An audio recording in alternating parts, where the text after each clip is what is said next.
নিশ্চয় এই সময়ত আমি সকলোৱে যিমান পাৰো যেনেকে পাৰো আমি মানুহসকলৰ ওচৰলৈ গৈছো। মানুহবোৰ যথেষ্ট সাহসেৰে নিজৰ ঘৰখন আকৌ চাফ চিকুণ কৰিবলৈ আৰম্ভ কৰিছে। যেনে তেনে নিজৰ ঘৰৰ ভিতৰত ল'ৰা ছোৱালীবোৰ যে পঢ়িব পাৰে সেই অৱস্থা তেওঁলোকে আকৌ পুনৰবাৰ সৃষ্টি কৰিবলৈ চেষ্টা কৰিছে। আৰু আমিও আহি বুজি পাইছো যে আজিৰ তাৰিখত যিখিনি তেওঁলোকে পাই আছে তাৰ উপৰিও তেওঁলোকৰ আৰু কি ধৰণৰ সহায় লাগে আৰু পিছত গৈ যেতিয়া পানীখিনি শুকাই যাব আকৌ দীৰ্ঘদিনৰ এই গাঁও অঞ্চলৰ কি সমস্যা, খোৱা পানী আদিৰ পৰা বহুতে ইয়াত যে ঘৰবোৰ পোৱা নাই, ৰাস্তা তেওঁলোকে অভিযোগ উত্থাপন কৰিছে যে ইয়াত যে ৰাস্তা বনোৱা গ'ল তাৰ এমাহ পিছতে ডাঙৰ ডাঙৰ গাঁত সৃষ্টি হ'ল।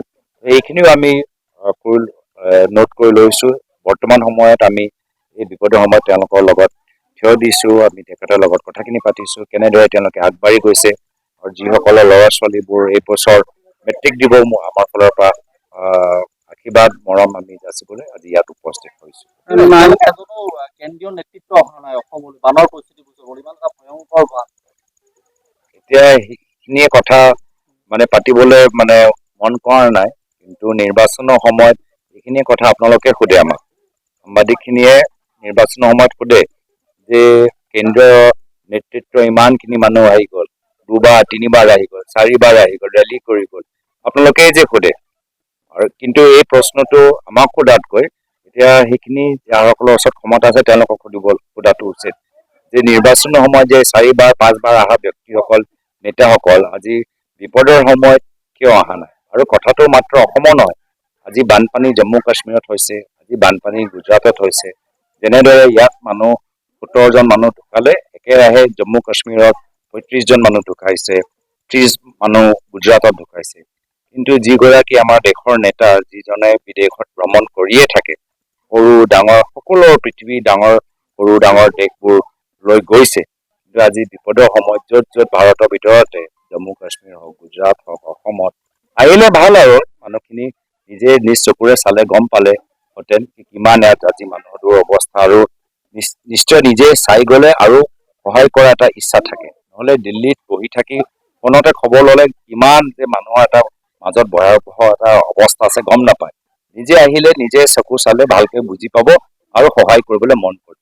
সেইকাৰণে আমাৰ ফালৰ পৰাও দাবী থাকে যে কেন্দ্ৰীয় চৰকাৰৰ ফালৰ পৰা আৰু আমাক সহায় কৰক। ৰাষ্ট্ৰীয় দুৰ্যোগ হিচাপে ঘোষণা কৰিব লাগে। নিশ্চয় নিশ্চয়, তেতিয়াহে গৈ আজি যি ধৰণৰ আজি এইটো এটা স্বাভাৱিক এটা সাধাৰণ এটা বানপানী পৰিস্থিতি 30-40 বছৰ য'ত বানপানী হোৱা নাই তাত গৈ হৈছে। আৰু বানপানী সাধাৰণতে দিনে দিনে লাহে লাহে পানী বাঢ়ে, কিন্তু এইবাৰ যি ফৰ্চত 3-4 ঘণ্টাৰ ভিতৰত পানী যেনেকে সোমাই গ'ল, ঘৰবোৰ একদম নষ্ট হৈ গ'ল। সকলোৱে দেখিছে যে কিমান আমাৰ মানুহসকলৰ গৰু ছাগলী নাইকিয়া হৈ গৈছে, ঘৰখন নাইকিয়া হৈ গৈছে। সেইকাৰণে এই সময়ত ৰাজ্য চৰকাৰে অকলে নোৱাৰিব, কেন্দ্ৰ চৰকাৰৰ ফালৰ পৰা সহায় লাগিব। আৰু কিছু তেওঁলোকৰ চৰকাৰী ক্ৰাইটেৰিয়া থাকে, যদি প্ৰাকৃতিক দুৰ্যোগ হিচাপে ঘোষণা কৰা যায় তেতিয়া কেন্দ্ৰ চৰকাৰৰ ওচৰতো আগন্তুক দিনত আৰু বেছি সহায় কৰিবলৈ এটা সুবিধা থাকে। মই আশা কৰো আমি আমাৰ ফালৰ পৰা দাবী জনাইছো, কিন্তু চৰকাৰো এই দাবীটো জনাব, ৰাইজে উপকৃত হওক। এই সময়ত আমি সকলোৱে যিমান পাৰো আমি আমাৰ কম হ'ব, কিন্তু কৰাটো আমাৰ কৰ্তব্য। সেইকাৰণে দুখ লাগে যে আমি সকলোৱে বুজি পাইছো যে কাষত লাগি থকা পাহাৰত যি ধৰণৰ কয়লা খনন হৈ আছে, যে অবৈধ খনন আমি কৰি আছো, তাৰ কাৰণত আজি বহুত ফৰ্চত পানী সোমাইছে। কিন্তু আপোনালোকেও জানে যে আমাৰ চৰকাৰৰ মুৰব্বীয়ে কিছুদিন আগলৈকেতো ক্লাউড বাৰ্ষ্টৰ কাৰণে কৈছে, তেওঁলোকেতো চব তথ্য তেওঁলোকৰ ওচৰত আছে। ক্লাউড বাৰ্ষ্ট হিচাপে ডাৱৰ বৃষ্টি হোৱাৰ কাৰণে আমাক জনোৱা হৈছিল, কিন্তু এতিয়াতো আমি লাহে লাহে গম পাইছো সামাজিক মাধ্যমত বেছি দিন মিছা কথা ক'ব নোৱাৰে, কথাবোৰ এটা সময়ত ওলাই। সেইকাৰণে যেতিয়া চৰকাৰৰ মুৰব্বীজনে বাস্তৱ কথাখিনি লুকাই ৰাখে, তেতিয়া আমি সমস্যাটো সমাধান কেনেকে কৰিম? সমস্যা লুকালে আমি সমাধান কৰিব নোৱাৰিব। সমস্যাটো স্বীকাৰ কৰিব লাগিব, এটা পৰিকল্পনা ল'ব লাগিব। কাম কৰাৰ স্পৃহা থাকিলে গোটেইখিনি কাম হ'ব পাৰে। কিছু এনেকুৱা কাম নাই যি কাম সমাধান কৰোঁতে অসম্ভৱ, চব কাম সম্ভৱ, কিন্তু দায়িত্বখিনি স্বীকাৰ কৰিব লাগিব, সত্য স্বীকাৰ কৰিব লাগিব আৰু এটা পৰিকল্পনা সৃষ্টি কৰিব লাগিব।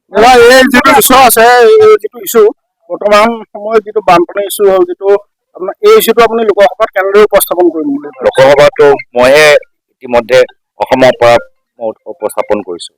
মোৰ বাহিৰে এতিয়ালৈকে অসমৰ প্ৰতিনিধি হিচাপে কোনো উপস্থাপন কৰাই নাই, আৰু সেইকাৰণে ইতিমধ্যে আমি সদনৰ ভিতৰত উপস্থাপন কৰিলো। আশা কৰো যে এতিয়া চৰকাৰে অৱগত হৈছে আৰু এতিয়া চৰকাৰৰ সিদ্ধান্তৰ কাৰণে আমি ৰৈছো। চৰকাৰ ব্যৰ্থ হৈছে বাবে এই সকলোকে সকাহ দিব পৰাকৈ চাওক, মই ব্যৰ্থ শব্দটো ব্যৱহাৰ কৰিবলৈ আজি তাৰিখত বিচৰা নাই, কিন্তু এতিয়া আমি বাতৰি চাওঁ, মানুহবোৰৰ পৰাই আমি শুনিছো যে তেওঁলোকে যি সহায় পাইছে বিভিন্ন বেচৰকাৰী দল সংগঠনৰ পৰা সহায় পাইছে, আৰু বাতৰি যেতিয়া কথাবোৰ ওলাই মানুহবোৰে কয়, অসমৰ মানুহবোৰে কয় যে আমাৰ অঞ্চলত চৰকাৰৰ কোনো প্ৰতিনিধি অহাই নাই, বা যেতিয়া বিভিন্ন দল সংগঠন মানুহবোৰ সহায় কৰিবলৈ ৰিলিফ দিবলৈ আগবাঢ়ি যায়, তেওঁলোকে কৈছে আমিয়ে প্ৰথম সোমাইছো। চৰকাৰতকৈ আমাৰ অসমৰ ৰাইজ জনসাধাৰণ আজি তেওঁলোকেহে ভিতৰৰ অঞ্চলত যাবলৈ সক্ষম হৈছে। এইখিনি কথা মোৰ নহয়, এইখিনি কথা জনসাধাৰণ যিসকল ভুগি আছে, যিসকলে সহায় কৰি আছে, আৰু যদি এয়াই বাস্তৱ, এতিয়া চৰকাৰ ব্যৰ্থ হৈছে বা চৰকাৰে সফল হৈছে, ইয়াৰ চিন্তা ৰাইজে নিজে কৰিব। যিকোনো খবৰৰ বাবে যোগাযোগ কৰক 9181307221 আমাৰ এই নম্বৰত।